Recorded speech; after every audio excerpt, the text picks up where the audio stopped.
Graça e paz, amado e amada de Deus. Estamos aqui para mais um encontro com a Palavra de Deus em família.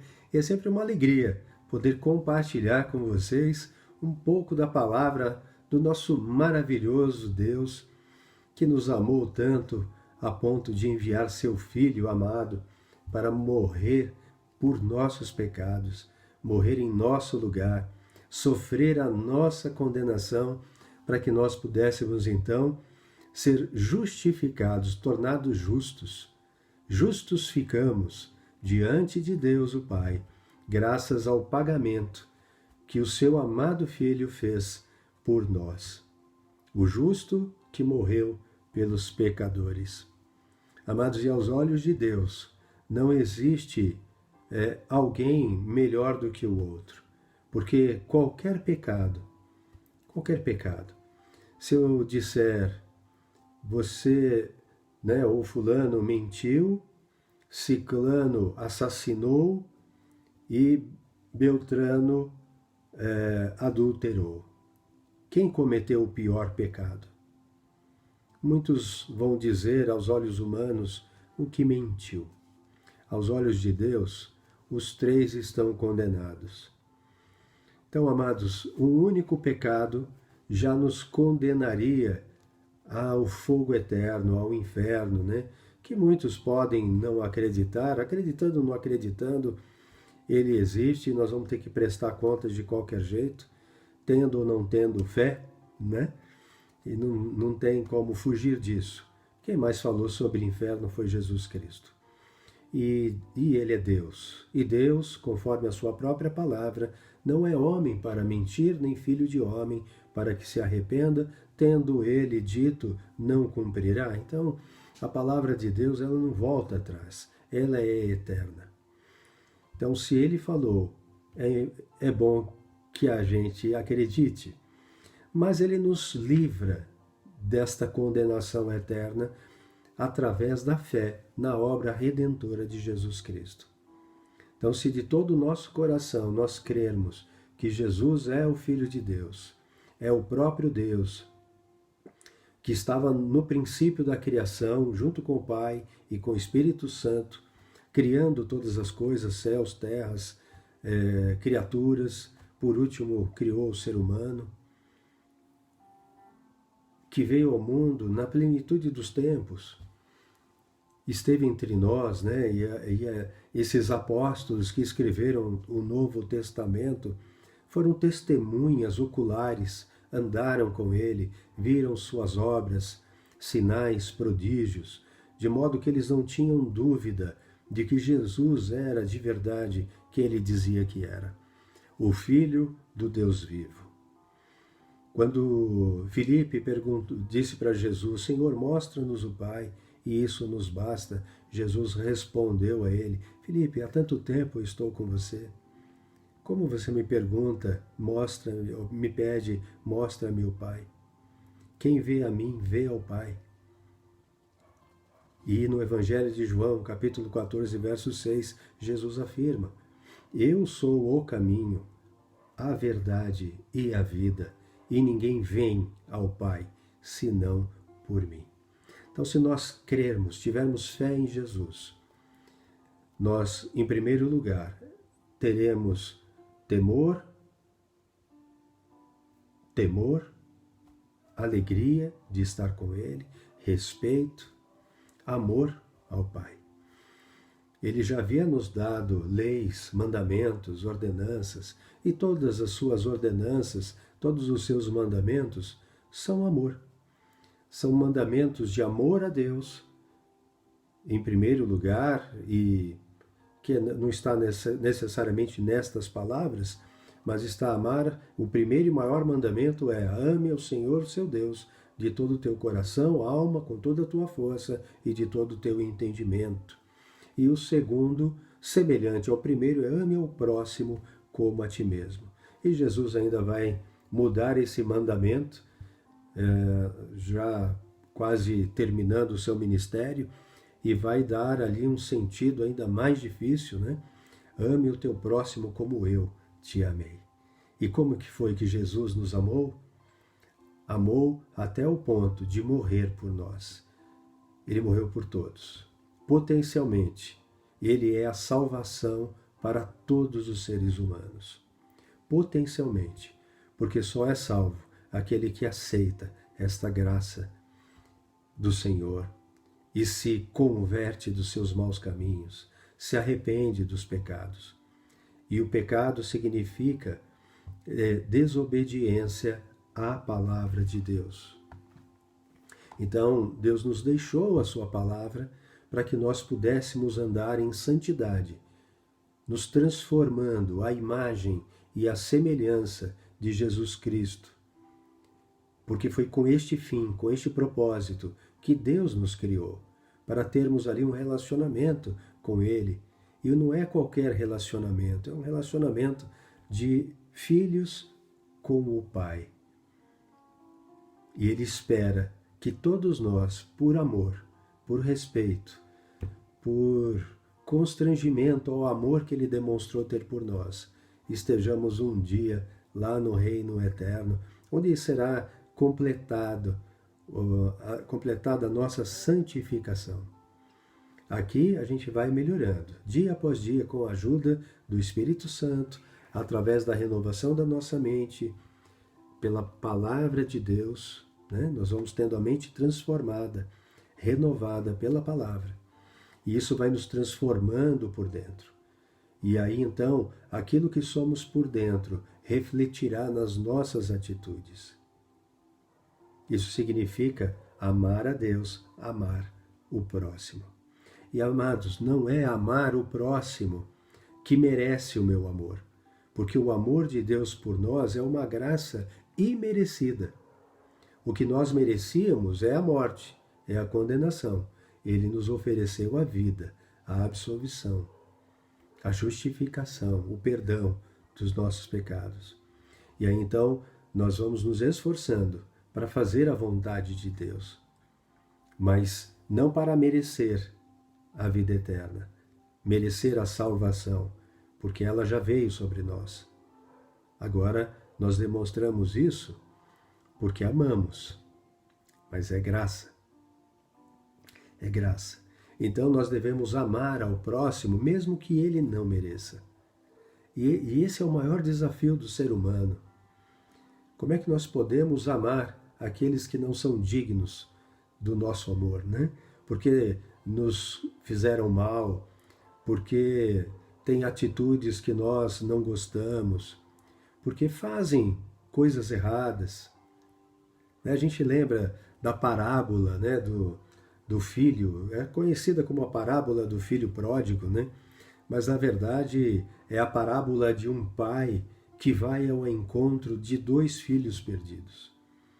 Um que pediu a herança e foi para o mundo, e aí gastou toda a sua herança com os pecados, né? E o outro que estava dentro de casa.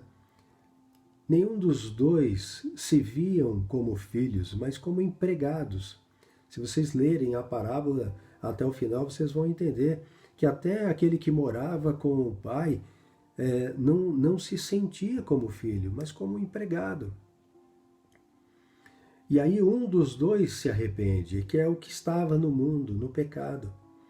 Jesus contou essa parábola porque os fariseus e os escribas estavam criticando Jesus. Vocês vão ver isso no Evangelho de Lucas, no capítulo 15. Os versículos 1 e 2 vai explicar isso, né? Que os escribas e os fariseus estavam criticando Jesus porque ele se reunia e comia com pecadores, com prostitutas e com os publicanos, que eram cobradores de impostos. Eram odiados pelos judeus, porque eram judeus a serviço de Roma. E eles não eram justos na cobrança, né? Eles eram corruptos, então usavam as forças romanas para imporem aquilo que não era justo, então eles eram odiados. Eram pecadores. Então Jesus vai contar 3 parábolas, né? Ele conta a parábola da ovelha perdida, que representa o bom pastor, o próprio Jesus, que vai ao encontro daquela ovelha que havia se perdido e traz a ovelha que foi para o mundo, toda machucada. Então veja que isso tem uma simbologia. e ele traz, ele resgata e leva de volta para casa. Haviam muitas ovelhas no aprisco. Uma fugiu, né? O aprisco ficava no deserto. Por isso que essa parábola contada por dois evangelistas, um vai dizer que elas estavam no deserto, que é Lucas, e o outro vai dizer que elas estavam no aprisco. Mas quando Jesus vai e traz, ele leva para casa o bom pastor, levou para casa. E aí então a gente vai entender, né? Porque Jesus vai concluir que há uma festa, porque aquela ovelha perdida foi resgatada, né? Então há mais alegria nos céus por um pecador que se arrepende do que por 99 justos que não precisam de arrependimento. Então veja que aquelas 99 que estavam no aprisco não estavam salvas. Elas tinham orgulho, tinham soberba e achavam que por mérito próprio poderiam ser salvas, né? Mas Jesus estava fazendo uma crítica a elas, né?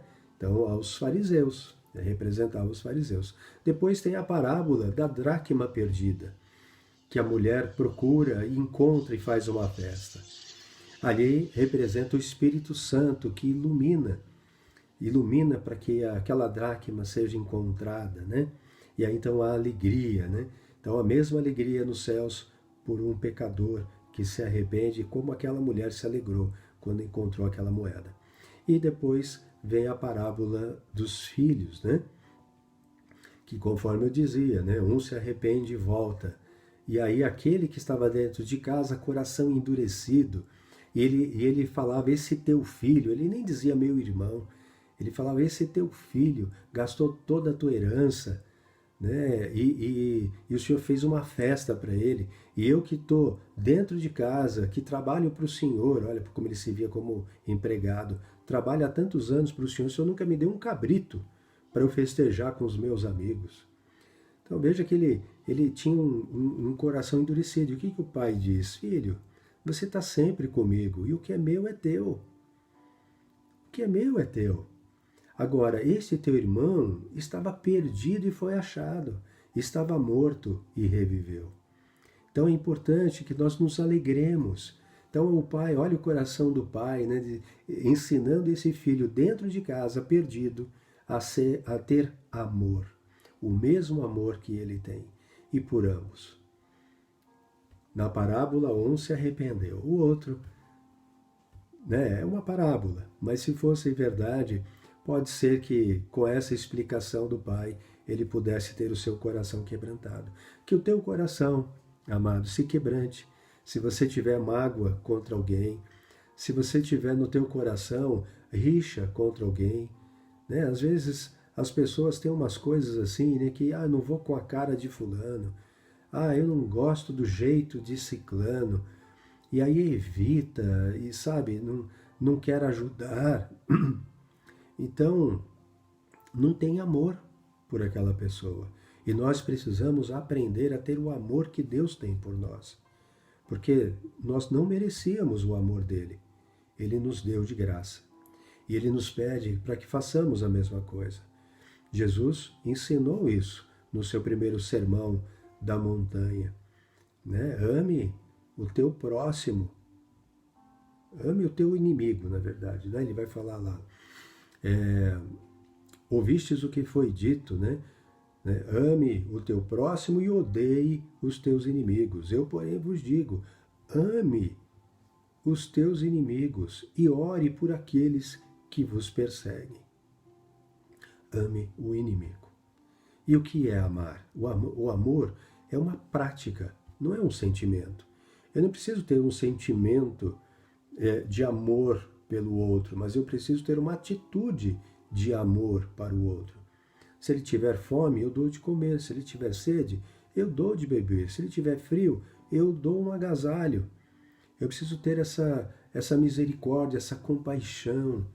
Se ele está sofrendo, eu preciso levar o meu apoio. Eu preciso ter paciência com ele. Eu preciso levar Cristo a ele.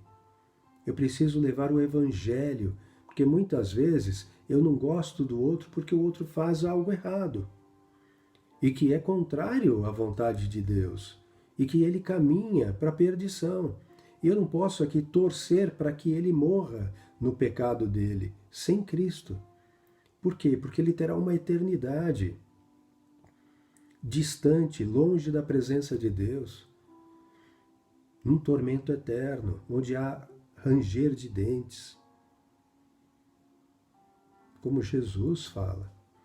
Então, amados, isso é o maior desafio que nós temos, amar o próximo. Amados, eu queria comentar com vocês hoje, nós vamos passar bem rápido, porque o meu maior desejo é que vocês tenham a vontade, a iniciativa, amor, tamanho por Deus, que busquem por si mesmos a palavra do Senhor. Que comecem a ler todos os dias, façam um devocional diário, ore ao Senhor, conversa com o Pai, abre o teu coração, sabe? Se ajoelha no teu quarto, porta fechada, ninguém vendo. E abre o seu coração, começa a sua oração assim: Senhor, eu vim diante de Ti, em nome do Senhor Jesus Cristo, do Teu Filho amado, guiado pelo Espírito Santo Deus, que o Senhor enviou para nós e que o Senhor fez habitar dentro de mim. E eu sei que Ele habita em mim, porque se Ele não habitasse, eu não chamaria Jesus de Senhor, e eu nem teria desejo de Te conhecer. Mas, Pai, enquanto eu leio a Tua palavra, revela-te a mim. Amado, você não precisa ser nessas palavras, tá? Mas eu estou só apenas dando um modelo, um caminho para você. Jesus deixou um modelo de oração ao Pai lá em Mateus, no capítulo 6. Mas a gente não precisa ficar repetindo aquilo, né? Ou então repetindo uma oração que não é nossa, que foi oração de alguém. E as pessoas têm mania de lerem a oração do outro, quando na verdade nós temos que ter uma intimidade com o nosso Pai. Ele nos ouve, Ele está presente. É uma conversa, do jeito que eu estou conversando com vocês. Abre o seu coração, as suas preocupações. Agradeça por tudo que Deus tem feito na tua vida. A gente não tem que ser só filhos pedintes. Tem muita coisa para a gente agradecer. O fato de estarmos vivos, acordamos, glória a Deus por isso. Temos saúde, temos trabalho, temos família. A gente tem uma mania de olhar para aquilo que falta, em vez de olhar para tudo aquilo que Deus já nos deu, nos tem dado e ainda dará. O maior motivo de alegria e gratidão ao Pai é a graça que Ele nos deu. Essa bênção, esse presente de vir ao mundo e morrer no nosso lugar, para que nós pudéssemos estar com Ele. Loucura para quem não tem fé, mas é poder de Deus para a nossa salvação. Amados, voltando, eu queria falar um pouquinho sobre sabedoria. Já falamos em outros devocionais. Hoje eu quero falar sobre um ponto específico. Mas nós temos aqui os livros de sabedoria, que são o livro de Jó, o livro de Salmos, Provérbios, Eclesiastes. E aí eu quero conversar com vocês hoje sobre algo que está escrito aqui no livro de Eclesiastes, que foi escrito pelo rei Salomão, filho de Davi. Salomão, que foi o homem mais sábio do mundo, mais sábio e mais rico. E aí ele começou muito bem, a sua trajetória, a sua vida, quando ele assumiu o reino de Israel, depois que o rei Davi deixou o reinado, já ali prestes a morrer. Mas Salomão, ele pede para Deus, eu não lembro aqui aonde que está isso, Não sei se é no capítulo 4. Salomão ora a Deus, no capítulo 6. Ele ora a Deus e aí ele vai pedir para que Deus dê a ele sabedoria. Sabedoria. Depois eu vou procurar direitinho e coloco aqui embaixo no descritivo do vídeo. Mas ele ora a Deus pedindo para que Deus dê a ele sabedoria e inteligência para conduzir o povo, né? Porque quem é ele, né? Ele reconheceu quem sou eu para conduzir, para julgar essa grande multidão do teu povo. E aí então ele pediu sabedoria. E aí Deus responde para ele em sonho, dizendo o seguinte: Salomão, por que você não me pediu riquezas? Por que você não me pediu poder? Por que você não me pediu a morte dos seus inimigos ou uma vida longa? Então eu vou te dar não somente sabedoria, mas darei, e ninguém terá mais sabedoria do que você. Nunca houve, nunca haverá alguém mais sábio do que você. Mas também te darei riquezas, poder e vida longa. Então, veja que o coração de Davi pediu sabedoria, mas Deus é poderoso para fazer infinitamente mais do que nós pedimos ou pensamos. O que ele busca é um coração segundo o coração dele, um coração sincero e um coração que peça algo justo. Deus se alegrou tanto com o pedido de Salomão que fez mais do que ele havia pedido. E amados, voltando aqui para Eclesiastes, então, que foi escrito por ele, no capítulo 4, vai dizer, a partir do versículo 4, a gente vai pensar sobre alguns pontos. Versículo 4 diz: Então vi que toda fadiga e toda habilidade no trabalho provém da inveja do ser humano contra o seu próximo. Também isto é vaidade e correr atrás do vento.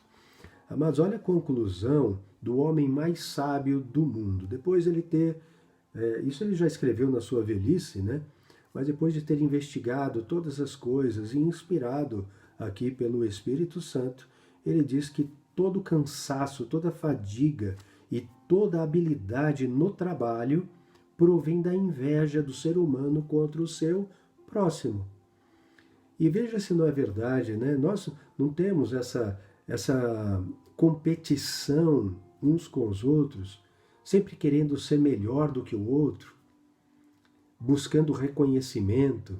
Então, tudo isso é vaidade, é soberba e provém da inveja contra o outro. Inveja do ser humano contra o seu próximo. Isto é vaidade e correr atrás do vento. Por que é correr atrás do vento? Porque isso não acaba nunca. Sabe? A gente vai fazer, podemos até alcançar isso, ser reconhecido como o melhor em determinada atividade, mas a gente envelhece, a gente sai do mercado, a gente é esquecido e aquilo não aproveitou para nada, porque o meu tempo acaba aqui na Terra e isso não vai me aproveitar de absolutamente nada.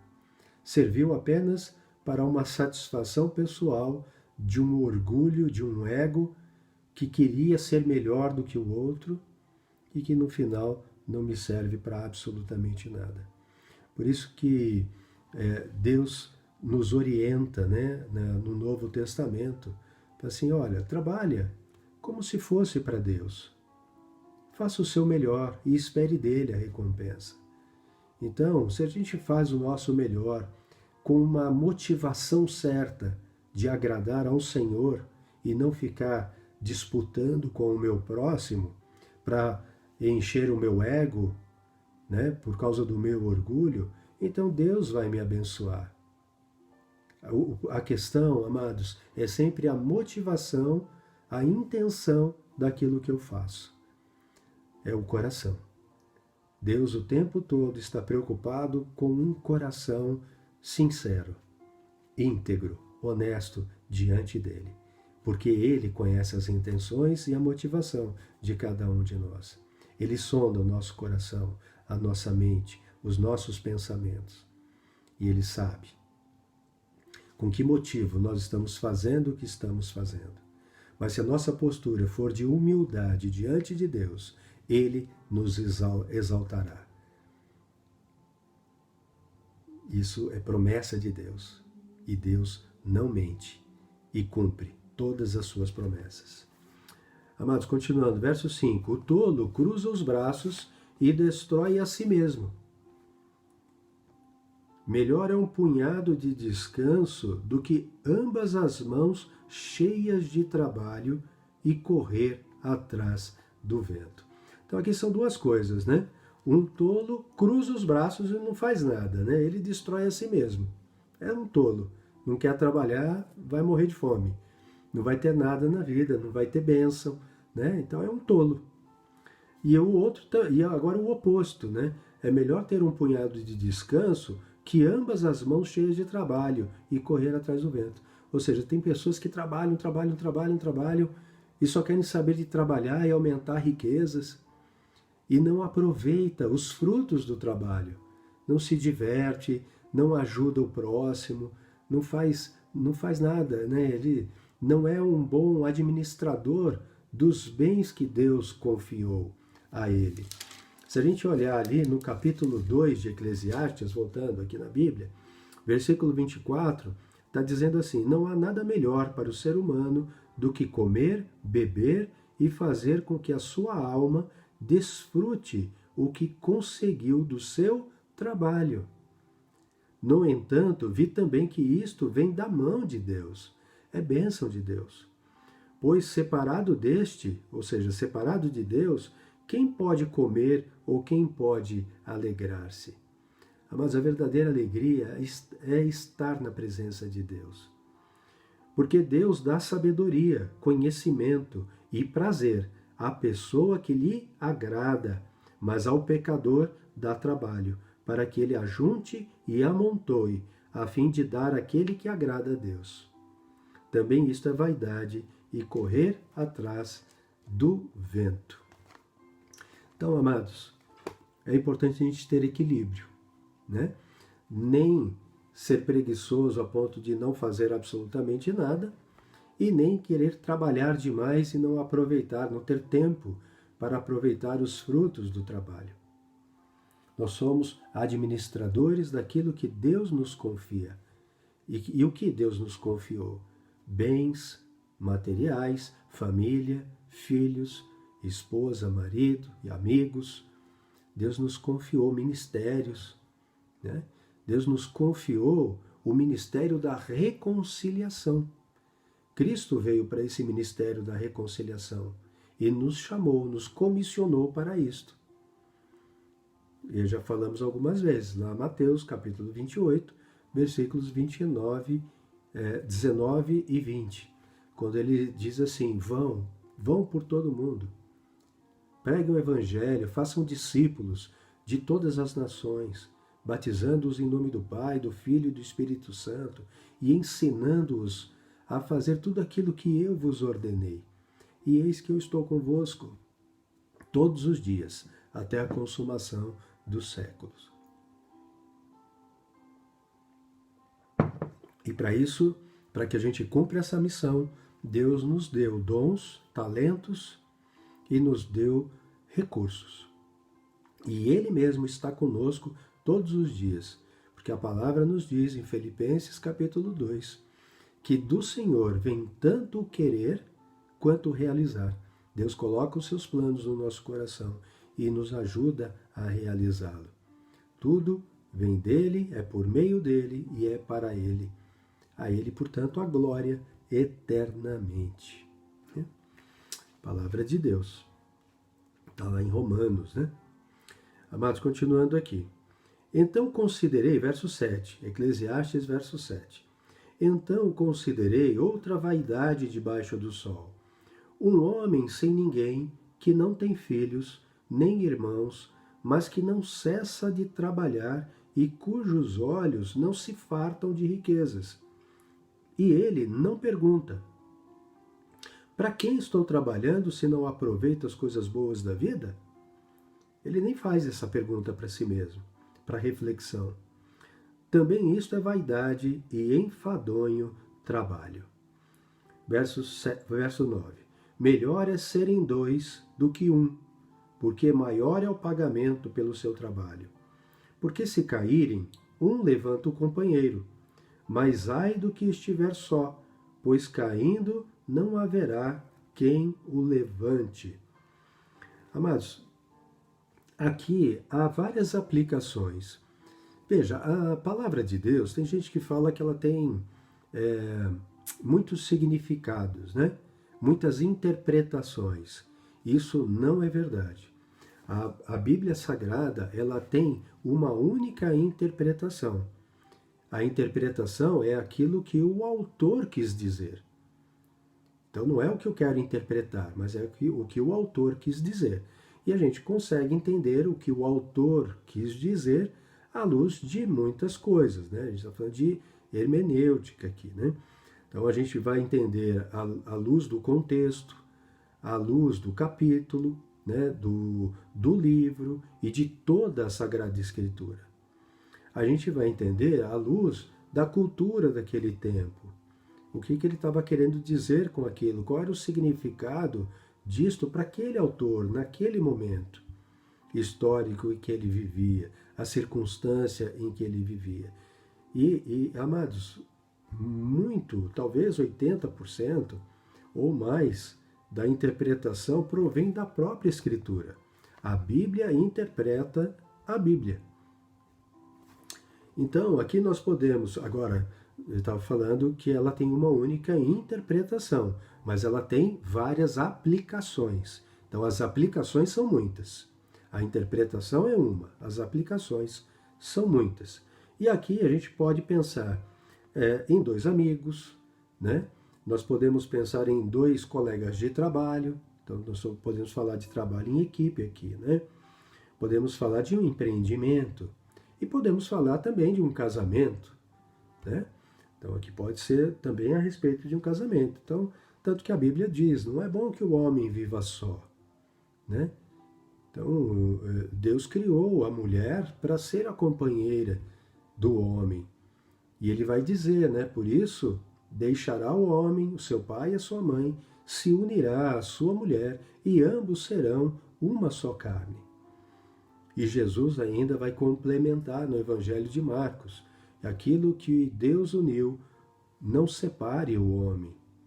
Por quê? Porque se eles se juntaram, eles não são mais duas pessoas distintas, isoladas, mas são um só. E isso é maravilhoso, porque homem e mulher são completamente diferentes, emocionalmente diferentes, racionalmente diferentes, têm visões diferentes. Homem foca, mulher consegue enxergar de uma forma mais ampla, né? Ela é mais polivalente, enfim, né? Tem uma série de diferenças que se complementam quando unidos, né? Isso é bondade de Deus. Deus criou a família, é um projeto dele. Então vamos pensar aqui como um casal. E aqui no versículo 11 diz assim: também se dois dormirem juntos, eles se aquecerão. Mas se for um sozinho, como se aquecerá? Se alguém quiser dominar um deles, os dois poderão resistir. O cordão de 3 dobras não se rompe com facilidade. Amados, esse versículo é um versículo que fala muito comigo quando eu penso em casais. Então, nós estamos aqui falando sobre uma aplicação desse versículo. Veja, são dois. Se alguém quiser dominar um deles, os dois poderão resistir. O cordão de 3 dobras não se rompe com facilidade. Sabe o cordão de 3 dobras, amados? São 3 cordões que você vai trançando, né? Aí vira um cordão bem forte, porque tem 3 fios, né? 3 dobras.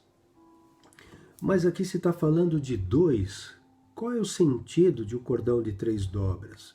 Não deveria ser, então, o cordão de 2 dobras para ser lógico, né? Os 2 poderão resistir. O cordão de 2 dobras não se quebra com facilidade. Mas não, ele falou 3. E, amados, qual é a aplicação para isso? É que, unidos, o casal, marido e a mulher, Jesus Cristo é a terceira dobra. Jesus Cristo, Deus, é quem fortalece o casal.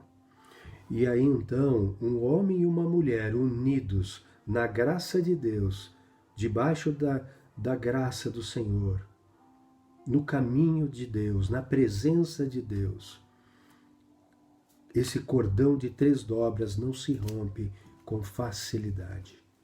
A palavra de Deus garante isso. E eu atesto isso, amados. Ter um casamento alicerçado sobre a rocha, alicerçado em Cristo Jesus, é um casamento poderoso. É um casamento harmonioso. Não que não vá haver um conflito de ideias, porque somos pessoas distintas. Pensamos diferentes, podemos ter até planos diferentes, mas a gente senta, conversa de uma forma respeitosa, avaliamos os prós, os contras. O amor de Deus que está alicerçando esse casamento vai fazer com que um olhe o desejo do outro. E vai acontecer, às vezes, que vai ficar difícil até de decidir, porque cada um quer fazer a vontade do outro e não a própria. Então, não é mais uma questão de egoísmo, mas é uma questão de amor. Né? Quando Jesus fala sobre amor, ele está ali numa cultura, né? num tempo romano, que vinha de uma cultura helenista, né? Domínio grego, e aí vieram os romanos, mas se falava muito o grego ali, tanto que o Novo Testamento foi escrito em grego. E ali existiam 3 tipos de amor, né? Havia o amor platônico, né? Que é o amor eros, o amor por aquilo que não se tem, é o amor é o desejo, né? O desejo daquilo que não se tem. E o amor eros é assim, né? Se eu amo aquilo que eu não tenho, quando eu tenho, o amor acaba. Porque o amor é por aquilo que falta. Mas quando ele não falta, não há mais amor. Então acaba o desejo. Esse é o amor eros. Aí tinha então o amor de Aristóteles, né? Que era o amor filius, ou filia, que esse amor que é por aquilo que se tem. Então eu amo o meu irmão, eu amo o meu pai, a minha mãe, eu amo a minha esposa, eu amo os meus filhos, eu amo o carro, a casa, eu amo aquilo que eu tenho. Né? Não faz sentido amar o que não se tem. Então era um amor diferente, é um amor de amigo. E Jesus veio ensinar o amor de Deus, que é o amor ágape. É o amor pelo outro. É o amor que faz a gente colocar o outro em primeiro lugar. É o amor que faz a gente fazer o bem àqueles que não merecem o nosso bem. É o amor pelo inimigo. É o orar pelo bem daqueles que nos perseguem. Esse é o amor ágape. E aí então no casamento, quando nós temos aí um cordão de 3 dobras, com Jesus Cristo sendo o nosso guia, o nosso caminho, a verdade que seguimos, então a gente consegue conversar e resolver os conflitos com harmonia, sem dor, sem tristeza, e tendo então uma vida agradável, que a gente pode estar sempre juntinhos aqui em dias de frio, né? E nos aquecendo, né?